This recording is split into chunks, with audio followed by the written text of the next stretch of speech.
dadkii reer gaalkacyo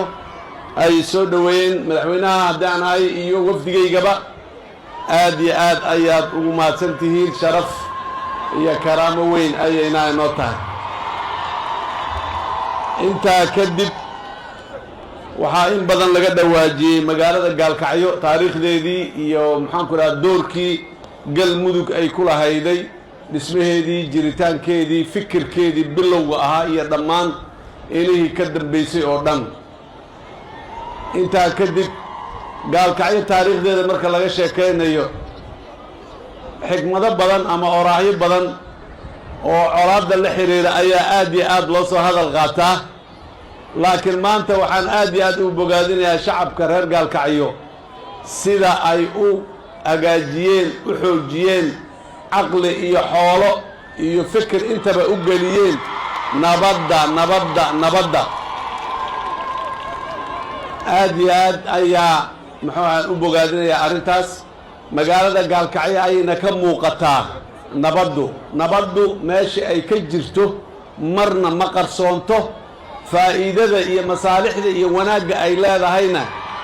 ma baaqdaan. marka gaalkacyo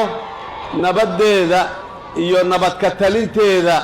waxay ka muuqataa maanta sida ay u taallo gaalkacyo. 20 sano ka hor ayaan mar imid gaalkacyo. gaalkacyadii 20 sano ka hor iyo gaalkacyada maanta aad iyo aad ayay u kala duwan tahay. hambalyo ayaan leeyahay dadka reer gaalkacyo. maalintaas biyo nadiifoo la cabbaay muxuu ahay dhib ayay ku ahayd in laga helo gaalkacyo. maantana ilaahay unbaa looga mahad celiyaa waxa ka jira. waxaan leeyahay marka hambalyo sida madaxweyne muxuu ahay qoorqoor uu u tilmaamayna gaalkacyo waa hal magaalo. duruufaha siyaasadeed ee dalkan ka jira ee wax badan oo ka mid a ay horay u soo qaldameen ayaa sababay in ay laba magaalo iyadoo hal magaalo ee noqoto. laakiin waxaa ilaahay mahaddiisa iyadana bogaadin weynna mudan hadda inay laba magaalonimadii ka imaanayso oo xagga dadkeeda ay aad iyo aad labada dhinacba u wada nool yihiin, nabad ugu wada nool yihiin. horumarka iyo wanaagga maslaxadooda iyo ilmahooda iyo aayahooda ay ka wada shaqaynayaan. suurtagal maaha magaalada inay darafna ka gubato darafna ka nabad ahaato. marka inay dhinac walbaba nabad ka tahay waa arrin aad iyo aad u qurxoon. intii ka shaqaysayna oo mansab kasta iyo wax walba lana aad iyo aad ayaan ugu mahadna celinaynaa, uguna bogaadinaynaa haddii la yidhaah. maamulada labada dhinac ee gaalkacyo ka jira mas-uuliyad ay muujiyeen iyo dadaal ay muujiyeen, haddii ay tahay maamul heer degmo iyo haddii ay tahay maamul heer dowlad goboleedba. dhinacaas nabadda marka la yidhaahdo mas-uuliyad weyn oo aad iyo aad u weyn ayay muujiyeen. ayagana waana bogaadinaynaa, waana hambalyaynaynaa haddii la yidhaahdo.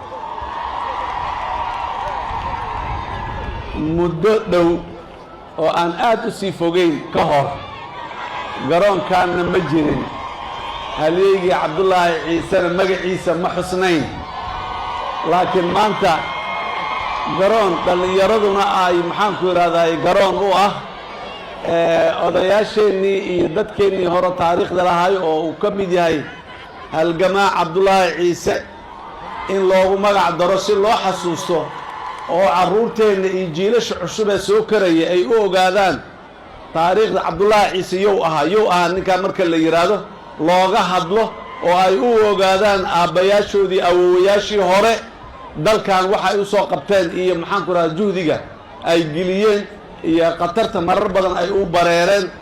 waa wax weyn oo aqoon oo jiilasha dhallinyarada wax u taraayo. cabdullaahi ciisena uu mithaal u yahay. waxaan rabaa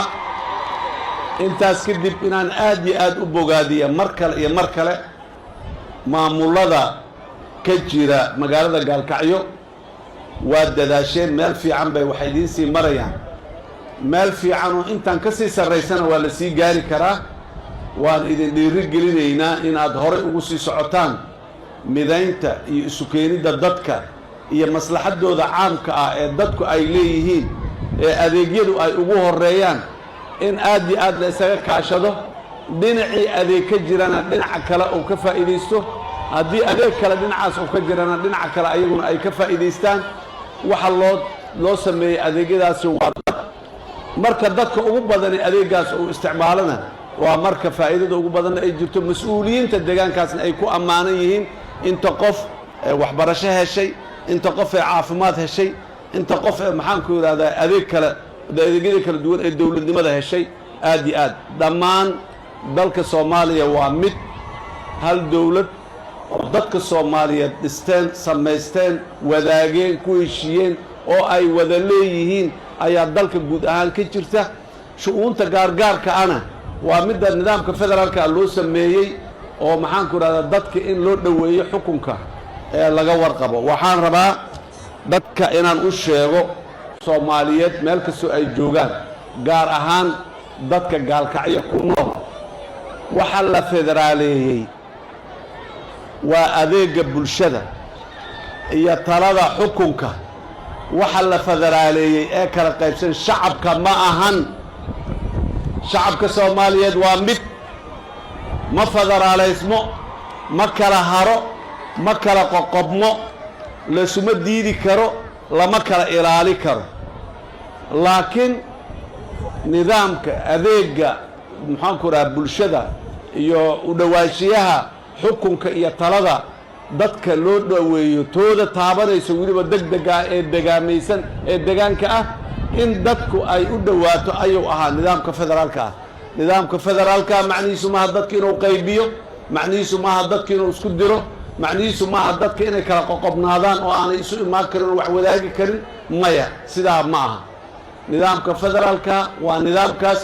loo sameeyey dadku in ay adeegii ka fogaa lahaa ee dawladda dhexe ka jiri lahaa inuu u soo dhawaado oo uu yimaado siyaasad ma aha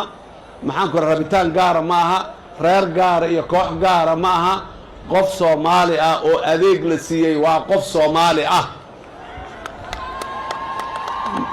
meeshow doona ha joogo abtirsiinyadoo doona ha lahaado maamulkow doonan hoos jooga ha yiraahdo qof Soomaaliyeed oo adeeg dawladnimo la siiyey waa qof Soomaaliyeed oo adeeg la siiyey ciddii saa ku shaqaysa ee siisa ee fududaysa adeega horumarka dib u dhiska in la helo waa cid aad iyo aadna u maasan waajibkeedii inuu gudatay ayadoo oo dawladdeenu ay weli soo kabanayso ayadoo weli dhaqaalaheenu soo kabanayo haddana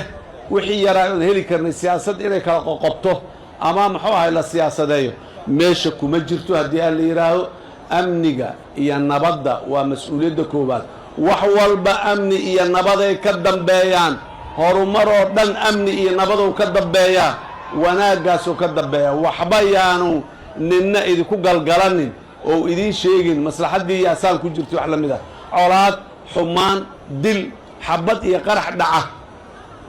wax maslaxad oo ku jira haba yaraatee ma jirto hal mid ayaa colaad iyo cadow iyo qarax iyo dil iyo xabad